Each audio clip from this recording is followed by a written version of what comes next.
Madison College, Building Construction for the Fire Service, Week 5, Homework Problem 1. This is a beam problem typical of many of the beam problems you saw in Week 4, and what they're asking for here are basically to calculate the forces and moments, and you can see compressional force in each support. So as always, you need to start this type of analysis by thinking about the sums of forces and the sums of moments. Let's start with the simplest piece.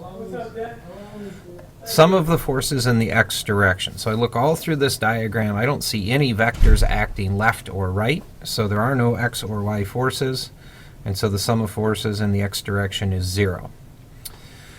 The sum of the forces in the y direction. Well, there's the weight of the truck. That's negative 10,000 pounds. Plus the weight of the beam, which is shown here as acting at a single point at the center of the beam span, although in reality that weight is distributed across the entire length of the beam. Because the beam is uniform in section, we can consider it to act only at that center. So that weight is negative 4,000 pounds. And then we have these upward thrusts by support A and support B. So plus support A plus support B. And if this is going to be in static equilibrium, all forces must cancel, so that sum must be 0. Now we can't get any further with the forces until we look at moments. So let's look at the sum of the moments.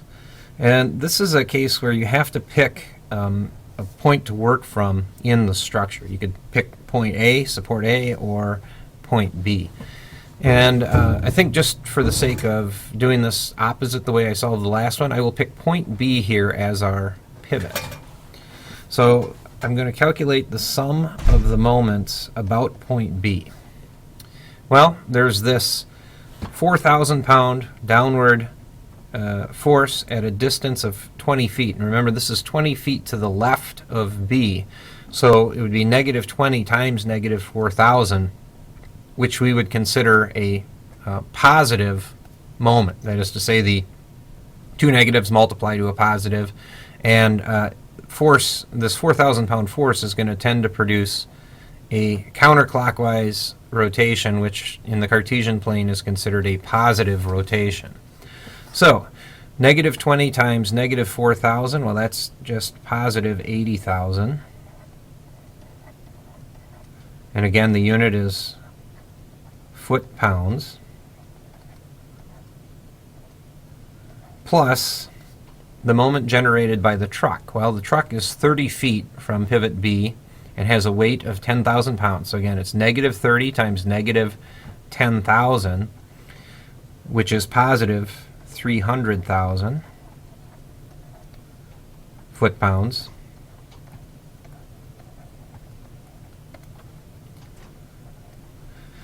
And now force A is going to generate some upward force, and it's going to be it's actually going to generate a negative moment because force A is acting direct upward, but the distance, the position relative to B is actually negative 40 feet. So minus 40 feet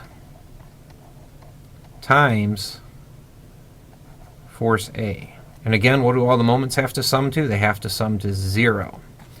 So now it's simply a matter of pushing this thing around to get force A by itself. So I'll write force A over here. Well, how do I get rid of the negative 40? I divide both sides by negative 40. So whatever ends up on the right side gets divided by negative 40 feet.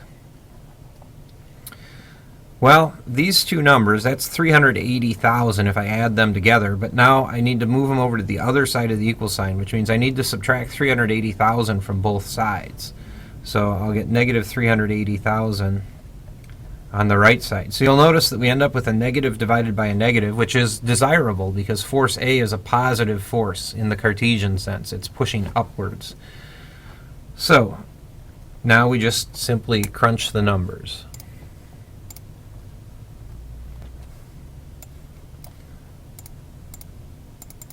So negative 380,000 divided by negative 40 is 9,500. Now, you could ask, is that a reasonable number? Well, we aren't totally sure, but one of the things we know is that it can't exceed the total downward force, right? That force A plus force B basically have to be equal and opposite to this 10,000 pounds and this 4,000 pounds. So force A plus force B have to add to 14,000 pounds.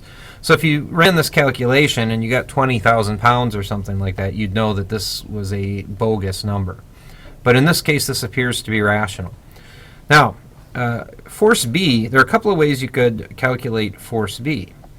You could think about the fact that given this equation, this sum of the forces in the y directions, force A plus force B must add to 14,000 pounds. In other words, there's 14,000 pounds of weight on the bridge. There has to be 14,000 pounds in reactions, which would mean that force B is going to equal 14,000 minus force A, which we've determined to be 9,500. Let's see, 500 would get you to 10,000, and then you need another 4,000. So 4,500 pounds. Now, if we think about this intuitively, does it make sense? Well, think about the force at support A and the force at support B.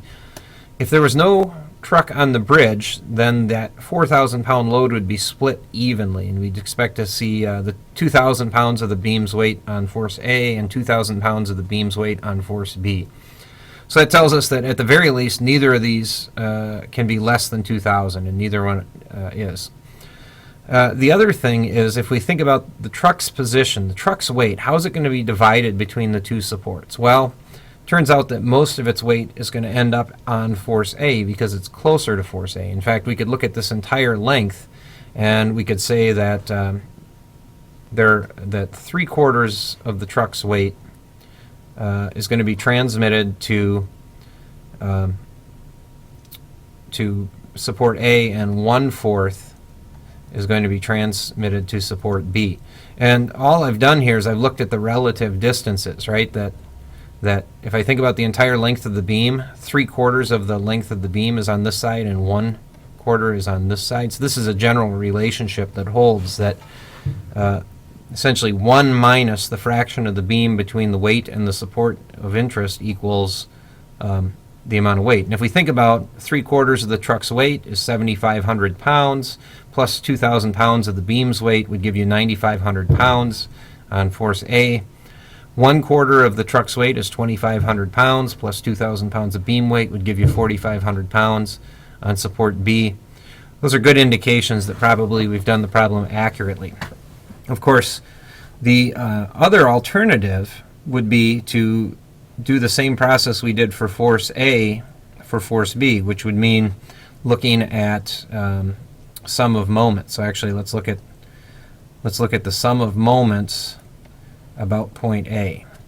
So the sum of moments about point A is 10,000 pounds. So it's a negative 10,000 pounds times, now it's a positive distance of 10 feet because it's to the right. So negative 100,000 foot-pounds plus a negative 4,000 pound weight times a distance of 20 feet, negative 80,000 foot-pounds, plus force B, which is acting positively, times positive distance 40, needs to add to 0.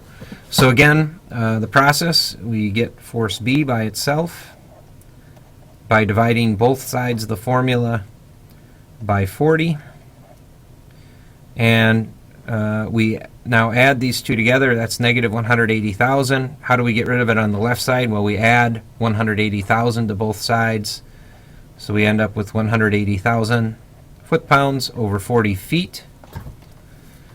And a simple calculation here should show us that that ratio is 4,500. So 180,000 divided by 40 equals 4,500 pounds. So it's kind of confirmation. It's getting the same answer through a second method indicates that yes, likely these are correct. And if you look at the answer key that's given in the packet, you find that yes, these are the reactions. So again, force in A, 9,500 pounds, and the reaction in B, 4,500 pounds. Oops. This can find some application, not just in structures, but in if you think about like an aerial ladder sitting on its outriggers. And sometimes we engage in the practice of short jacking an aerial ladder, which means that the outrigger on the side away from the fire may not be fully extended. And what we would find then is that the outrigger on the side away from the fire would actually be bearing more weight before you put the ladder up than the outrigger on the fire side of the ladder truck. And this could be an issue because if the ground's not real solid, you're talking about lifting an 80,000 pound aerial ladder on an outrigger pad, you could end up pushing this foot right through the pavement. So again, application to building construction, but also application to the operation of aerial ladders when we have the outriggers down.